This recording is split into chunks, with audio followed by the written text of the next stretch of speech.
Hello and welcome to Trains and Viatic. In the previous episode you will have seen this kit. So today we're going to build it and I'm going to show you whereabouts it's going to go in the layout. So to start off with, this is the Gaugemaster GM425 Fordhampton windmill. This is a Gaugemaster structure 00 plastic kit and it's the 00 scale Fordhampton building kit range. This is again also available, or at least it used to be available as a fellow kit.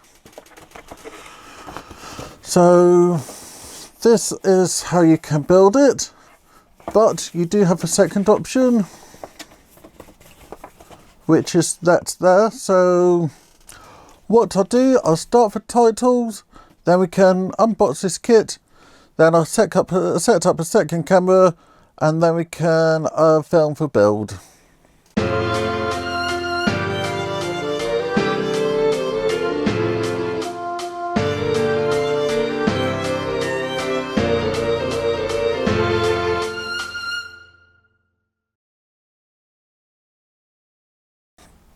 Before I forget, my tools for this is my side cutters, my box of scalpels, plenty of clamps, deluxe material plastic magic, I don't know how long I have had this one for, and a paintbrush to apply it with. So let's see what we get in this kit. I have opened it so that I could have a quick look. So the first thing you get is the instruction manual plus some transfers. So it shows you for two different ways to make the kit. I'll go into details in these in a moment. Then it's all nicely packed. So the most important thing with this is this motor, and it runs off 16 volts alternating current. This is a common fellow product, as you can see on the back, and it's something I have used quite a few times. So that's a motor. Then you have a drive shaft to get the windmill to turn. Then you've got an instruction for the motor.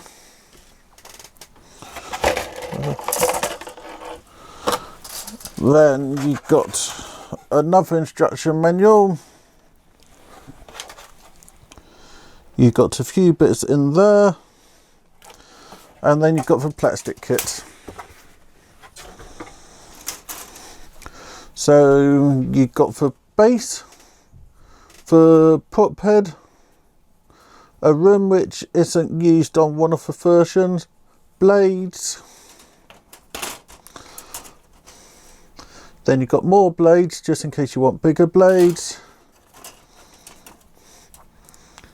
You then have your shaft or your tower, and your shaft and tower. So that looked like it would be quite an easy build. So I'll quickly read the instructions and run the important bits through with you. As it's two kits, first of all it tells you to split the model. Then we go on to the one for the kit I'm building, which then tell you how to build the shaft, put the shaft on with the motor.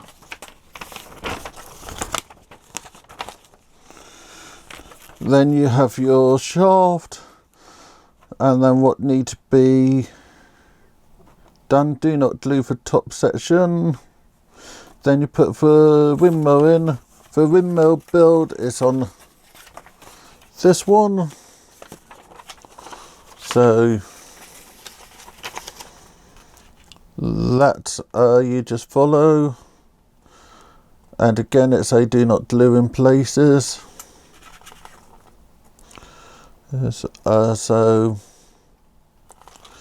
this should be quite an easy build. So I'll just put up a second camera and then we can build this together.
I'm now up in the attic, and I'm just going to check that it worked by quickly tapping into my 16 volt AC system.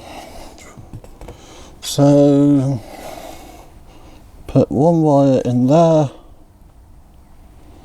one wire in there, and you can see that it's rotating. So I'm now ready to go and put this on the layout. I'm going to wander over to the far end of the layout whereabouts it's going to be placed and make a hole big enough to take that. Here we are at the end of the layout, and this is whereabouts the windmill's going to be installed. I'm going to put him just in that corner there so that he's out of the way of everything that's happening underneath. So what I'm going to do is first of all cut off some of the plaster bandage, as I can't remember what to have underneath here.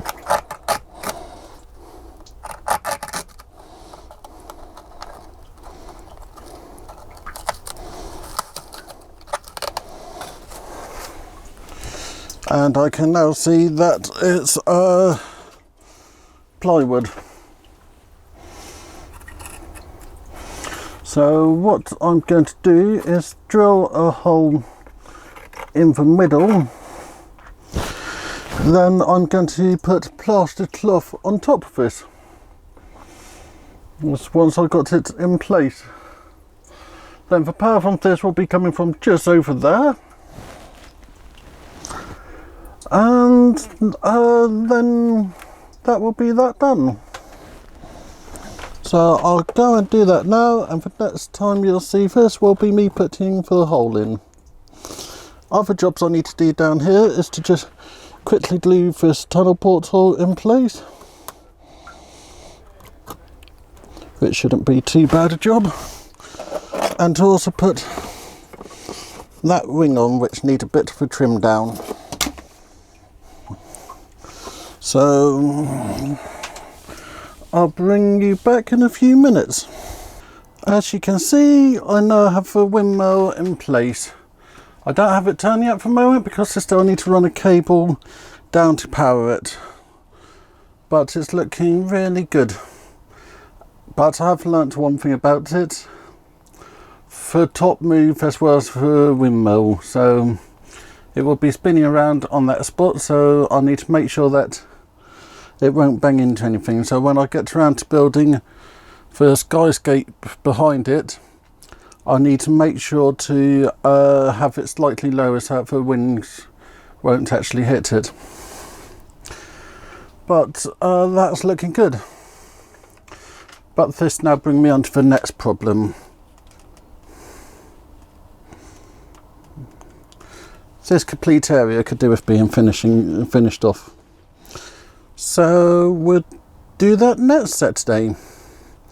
I'll glue those bits in place, put the buildings back, but before I do that I'll paint that material and then put a bit of grass down. So join me next time. Remember to like, subscribe, comment, and to tell your friends. And I'll see you all next time. Thank you very much. Richard.